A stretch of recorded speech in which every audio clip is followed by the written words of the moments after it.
NFL free agency is still ongoing, and the Dallas Cowboys might not be done. In fact, I'd argue probably not done making moves. Are they going to be big?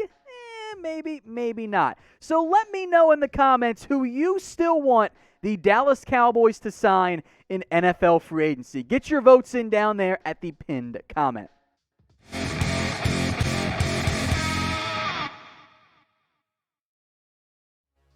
Let's go to the defensive end position, focusing in on those edge rushers there, where the Cowboys have DeMarcus Lawrence, they have Randy Gregory, they also brought in Terrell Basham and have Dorrance Armstrong, Bradley and Rondell Carter all still on the roster. With Aldon Smith, who we'll get to, as a pending free agent still, or actually as a free agent, the Cowboys could still pursue some edge rusher options. Let's take a look at some of those names.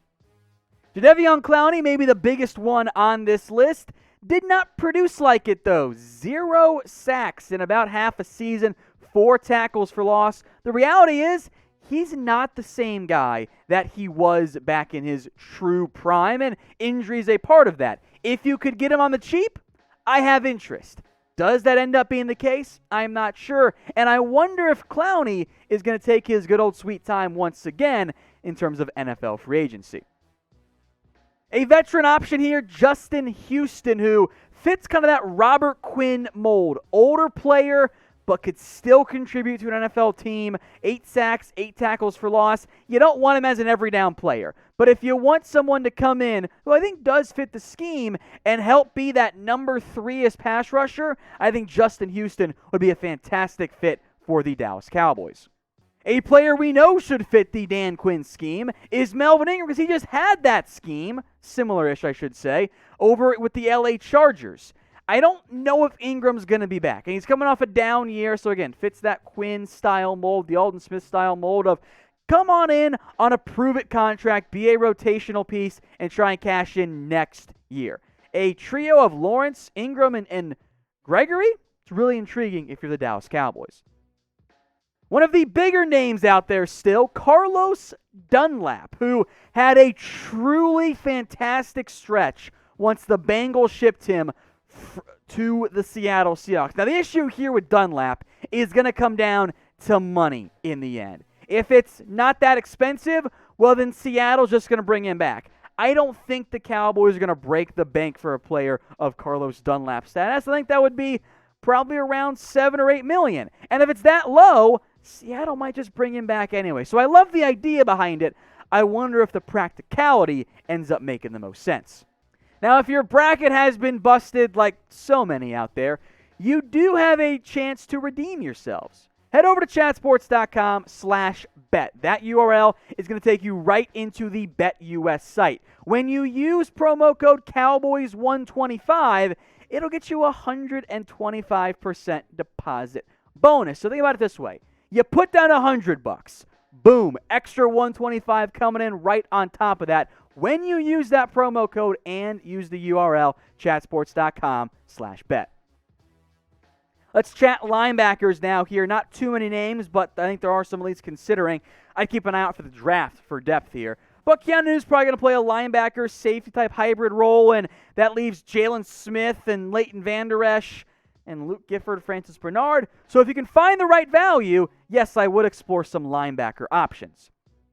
Someone who knows Dan Quinn quite well and has been mentioned periodically, somewhere one of those terms, I guess, in free agency, KJ Wright. Coming off a fantastic year for the Seattle Seahawks. But I do think this comes down to a money value thing, right? KJ Wright probably wants to try and cash in. Seems like the market hasn't really been there for him. So if he just wants to take a prove-it deal, wouldn't he do it back in Seattle? In general, Seattle would love to bring back KJ Wright. It's a money playing time thing. But if he's cheap, which is when the Cowboys would have interest, I think Seattle would as well. I'm down to bring him in, even after adding Keanu Neal. I just don't know if it's going to be the most likely outcome for Seattle. Now, many of you in the past have asked me about Kwon Alexander, and I am open to the idea. But the Cowboys have locked in Jalen Smith for this upcoming year. They have Keanu Neal playing that weak side linebacker role, and that's where I would use Kwon Alexander anyway. And on top of that, coming off a torn Achilles. So yes, kick the tires, bring him on the cheap. I'm down for all of those types of moves. Those are never, ever bad. But expecting prime Kwon Alexander coming off a December torn Achilles and with whatever his role would be for the Cowboys, that's a bit unrealistic. Devondre Campbell is next up here, a little bit bigger player. I'd love to find a more typical Sam, but those options should just be addressed through the draft there. I'm not talking about you, Producer Sam. Don't shake your head like, yeah, he's talking about me. You are not big enough to play linebacker in the NFL. Anyway, back to Campbell here. Good production. He's a fine football player. He's nothing special. But if he's cheap, he would be an upgrade over Joe Thomas in that linebacker 3/linebacker 4 role. What do you guys think is the Cowboys' biggest need remaining? Is it somewhere on offense? Is it somewhere on defense? This is your opportunity to scroll on down and let me know what you guys think in the comments section. To cornerback we go now, where there is Trevon Diggs, of course, Anthony Brown, Jordan Lewis. Those three are going to be on your roster next year, and Anthony Brown's got inside-outside flex. I think you're good at nickel. So the names we're about to go through are focused mostly on the outside cornerback role. And also mention this too quickly, keep an eye on the Cowboys looking after the NFL draft for an extra corner, especially if they don't take one at number 10 overall. Now, the biggest corner name out there from a brand perspective by far is Richard Sherman, right? He definitely fits the scheme for Dan Quinn, and I'm actually kind of surprised the market for Sherman hasn't appeared to be that great. Now, Sherman does all of his own negotiating, so it does make some sense it could be a little bit delayed there. But if you want a reliable outside veteran corner who at this point I think is starting to blend into the Cowboys' price range, yes, I would strongly pursue Sherman at this point. Now, maybe you're worried about the comp pick getting impacted by signing a outside free agent, but players who were cut, well, they don't count. So how about Casey Hayward, who's played nickel, but also outside corner, knows McCarthy from their time in Green Bay together, coming off a not-so-great season, but as a one-year buy low candidate, Hayward, Diggs, insert a rookie, maybe even a round 2 guy, that's a good cornerback grouping for Dallas. Malcolm Butler, Cup of the Titans, could also make some sense, right? Again, older player, you don't like seeing 100 tackles. Make no mistake about that. When your cornerback has 100, that means he got picked on a lot. That's why the interceptions, pass breakups are so high. Kind of like Logan Ryan last year. But if he's signing a cheaper-ish one-year deal, heck yeah, I've got interest. So from that perspective, I do think Butler makes sense. A guy under the age of 40 now, BASHAUD BREELAND, who is a good-ish corner. I don't think he's great by any stretch of the imagination, but if you're looking to slot someone in as a veteran number 2, I think Breeland is a natural fit from that perspective, although I wouldn't be stunned if he ended up back in Kansas City. Some of you guys wanted KIRKPATRICK last year, and you see the 3 interceptions, 7 pass breakups, and go, okay, he made some plays. He's not in his prime. He does fit the size the Dallas Cowboys like. However, I think much like last year, Dre might be sitting around for a while in NFL free agency. And if we will, by the way, do a free agency list after the draft, I would bet good money KIRKPATRICK is still on that list. A name I'm very intrigued by is QUINTON DUNBAR, who is almost on the wrong side of 30, and of course you see not great production.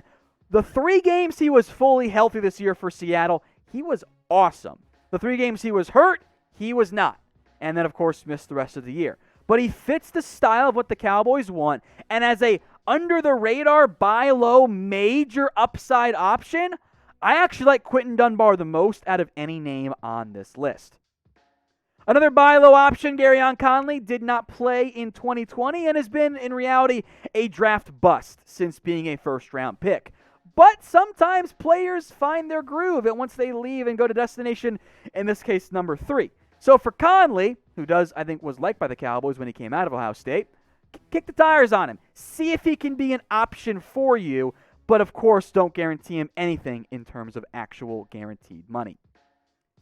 Cornerback is a need right now for this Dallas Cowboys team. So how do you want to fill that need? Type in D for draft or type in F for free agency. If you get the ad break here, or one of them I should say, scroll on down and get your votes in. D for draft, F for free agent.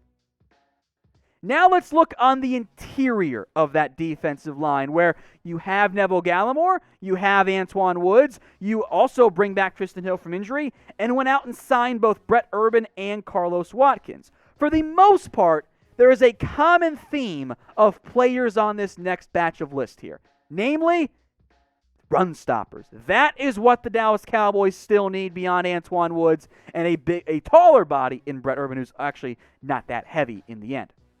Danny Shelton definitely fits the RIP Fatty's only mantra at 6'2", 345.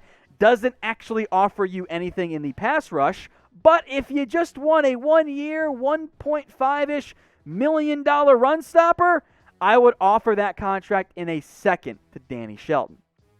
I do the exact same thing with Mike Pennel, who is a little bit older. Chiefs probably want to try and bring him back because there is a distinct difference in Kansas City's run defense with Mike Pennel versus without him. If I can poach him from Kansas City and make him my DT1/2 along with Antoine Woods at nose guard, that's a really good move for the Cowboys. A veteran player who has been cut is Jurrell Casey, who fits more of that 3-technique mold, and I wonder if the Cowboys could have room for one more option at that position. Jurrell Casey and some other names we'll get to here in just a second. Geno Atkins next up here. The numbers are bad in 2020. He fell out of favor with Cincinnati's coaching staff. 2019 numbers were okay. I am getting some flashbacks here of older defensive linemen, injury problems in recent years on the decline. Those players are cheap, and sometimes you get what you pay for. I'll mention KWON Short here, who used to be one of the best defensive linemen in the NFL. At least one of the more underrated ones. I should probably qualify it that way.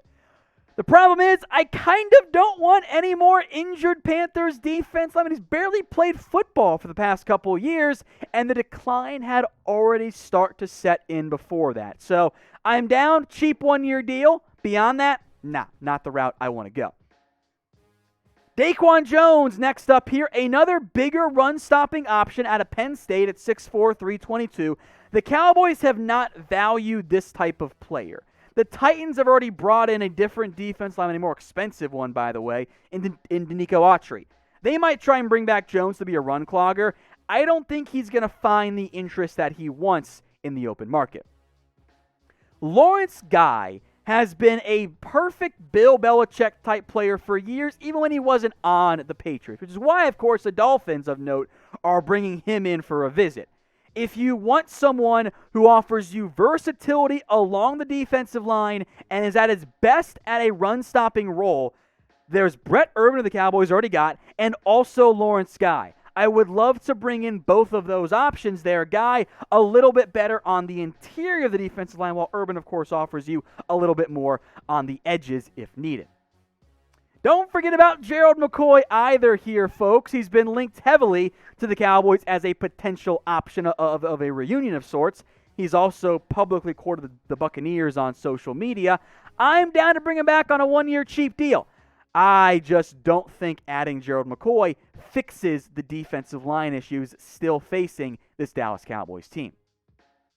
Now, as the Cowboys get linked into names and make more moves, of course, we're going to let you guys know. Hit that big red button and subscribe today. It's youtube.com/CowboysTV if you want to stay in the know on everything going on around the Cowboys for free agency and also for the NFL draft. Let's look at the offense here briefly because there are some names I at least wanted to mention and give some shout-outs here too.